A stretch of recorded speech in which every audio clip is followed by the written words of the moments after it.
High, good morning. চলো আজকে অনেক দিন আগের একটা ব্লগ তোমাদের সাথে শেয়ার করি। এখন আমি এতগুলো বিরিয়ানি খাবো। এখানে ওই যে আমার বিদেশ থেকে আমার বান্ধবীরা সবাই বিদেশে, একজন ফিনল্যান্ড, একজন কলকাতা। তো তোমরা শুনতেই পেলে আজকে সাম্বার বান্ধবী প্রিয়া দিদি এসেছে। আর প্রিয়া দিদি শুধু সাম্বার বান্ধবী কম, আর আমাদের ফ্যামিলি মেম্বার বেশি। আর প্রিয়া দিদি এসেছে বলে কথা, মেসি ভাই তো টেস্টি টেস্টি রান্না করবেই। তো মেসি ভাইয়ের হাতের এই বিরিয়ানিটা তো আগেও বলেছিলাম খুবই টেস্টি হয়, তো আজকে এইটাই বানিয়েছে। তবে যেই দিনের ব্লগটা শেয়ার করছি সেই দিন ছিল শনিবার, তো সেই জন্য আমার নিরামিষ ছিল। আমি আমার জন্য নিজেই পনির বিরিয়ানি বানিয়ে নিয়েছিলাম। ভালোই হয়েছিল খেতে, তবে চালটা অতখানি ভালো ছিল না। খাওয়া দাওয়া করে শুয়ে গল্প করতে করতে সন্ধ্যা হয়ে গেল। আর তারপরে প্রিয়া দিদি একটা সারপ্রাইজ দিল আমাদের। চলো তোমাদেরকেও দেখাই কীরকম সারপ্রাইজ। এই কে আসছে? ও বাবাটা কার? দিদি ভাই। ও হ্যাপি বার্থডে। দাঁড়া চলতে থাকে। মেসি ভাইয়ের বার্থডে চলে গেছে প্রায় 3-4 দিন হয়ে গেছে। তাও প্রিয়া দিদি মনে করে মেসি ভাইয়ের জন্য কেক নিয়ে এসছে, গিফটও নিয়ে এসছে।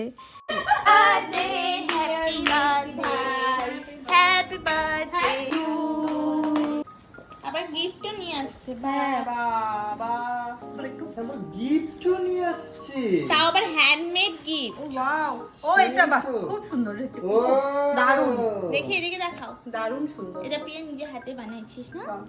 বাহ, বাহ, আরে ফটো তুলে দে। সেই সুন্দর। কেমন খাচ্ছে? খাবে না। আজকে প্রিয়া আসছে এখানে, তো প্রিয়া আজকে বানাবে ব্রাউনি। তো তার জন্যই যা যা লাগবে, ছাতু লাগবে নাকি ব্রাউনি বানাইতে?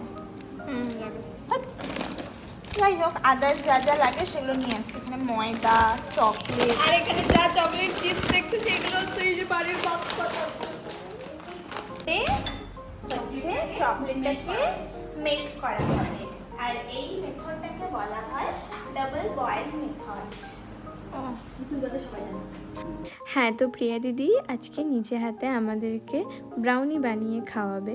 প্রিয়া দিদি কিন্তু একদম প্রফেশনাল ওই বেকিং ক্লাস করেছিল, তো খুবই ভালো কেক ফেক বানাতে পারে। আর প্রিয়া দিদি এত সুন্দর কেক বানাতে পারে আর আমাদের করে খাওয়াবেন, এটা তো হতেই পারে না। তো সেই জন্যই আজকে আমাদের ব্রাউনি বানিয়ে খাওয়াচ্ছে। আর রেসিপি আমি তোমাদের বলতে পারবো না, কারণ কি দিয়েছে না দিয়েছে আমি দেখিনি। আমি জাস্ট গেছি, ভিডিও করে নিয়ে চলে এসেছি। This is from Amul, the taste of India. আমি আমুলটা ইউজ করি। পরিমাণ মতো বলবা সবকিছু কতটুকু এখানে না বলবা, এবার পরিমাণ মতো এরকম বলে দেবো তাহলে। তো প্রিয়া দিদি আবার নিজের সাথে করে ওই মেজারমেন্ট কাপ, স্পুন এগুলো সব নিয়ে এসেছিলো, সেগুলো দিয়ে একদম পরিমাণ মতন সব কিছু দিয়েছে। আমি জানি না এক্স্যাক্ট পরিমাণটা।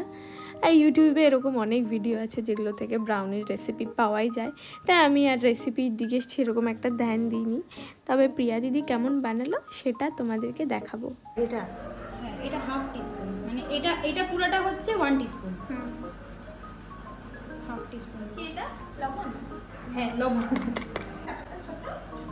ও এইটাতে টি কোনোদিন দেয় কেউ?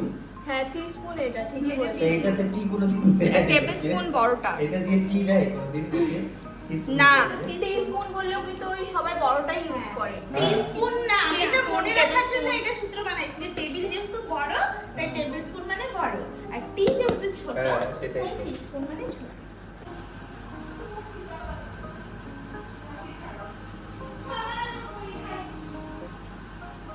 এই যে এখনই ব্রাউনি হবে তো, হ্যাঁ, কি বলে? ব্রাউনি খাইতে বাবা মনে আছে? ওই মনে আছে অঙ্কিতাস ক্যাফেতে গিয়ে 5 টাকাতে ব্রাউনি কিনে খাইছিলাম? ওই বেলা তো ঠিক খাইছিলাম। খাবো না বলছি, আমি বলছি কি ভাতের খিদে থাকে আর ব্রাউনিতে দিবে। তাহলে যদি দিলে খাও না। এই যে চিংড়ির তরকারিটা আছে, ভাতটা আছে, তুমি তাও খাবা না।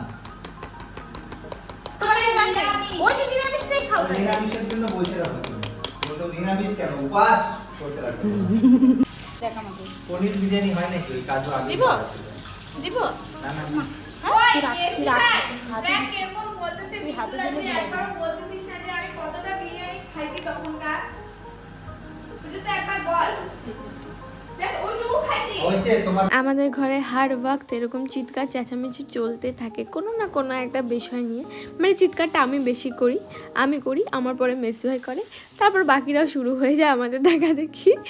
তো যাই হোক, এই যে এইটাকে এইবার বসানো হবে, কি বলে, মাইক্রোওভেনের ভেতরে ঢোকানো হবে।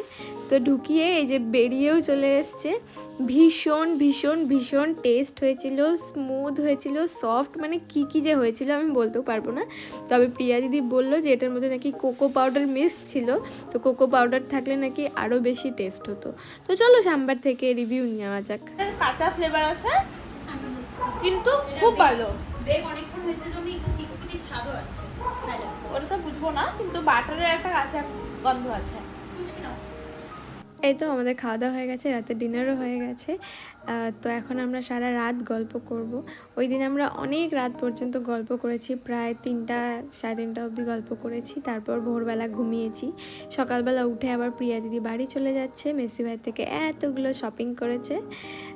তো যাই হোক, আজকের ব্লগটা এখানেই শেষ করছি। দেখা হচ্ছে নেক্সট কোনো একটা সুন্দর ব্লগে। শেষ।